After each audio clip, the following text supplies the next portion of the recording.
aldrig set så smukt et hus i hele mit liv. 450 kvadratmeter, det er jo for stort. Forskellen på at bo sammen og ikke bo sammen, det er, at man kan mærke hinanden, man kan se hinanden, man kan høre hinanden. Ja, eller også bliver man et lille menneske af at bo småt.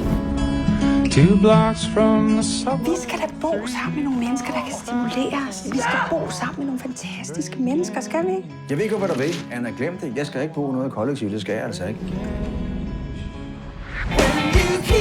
Det er sgu en morsom tanke at bo sammen med jer. Har du nogen penge?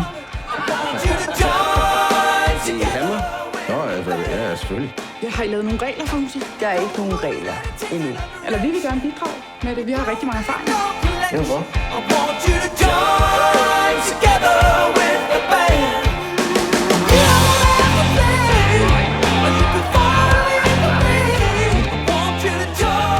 Et kollektiv, og vi skal kunne rumme alle sider af hinandens liv, er det ikke? Jeg ser en pige.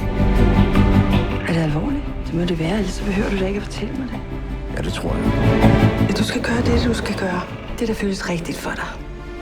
Men tag hende med. Jamen, så bytter vi værelser, og så kan hun også være der. Hej.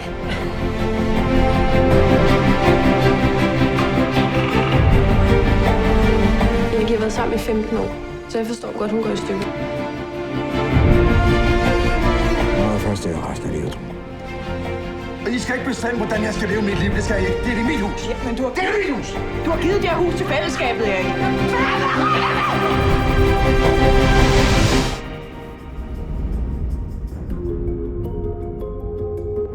Så er det jo så langt.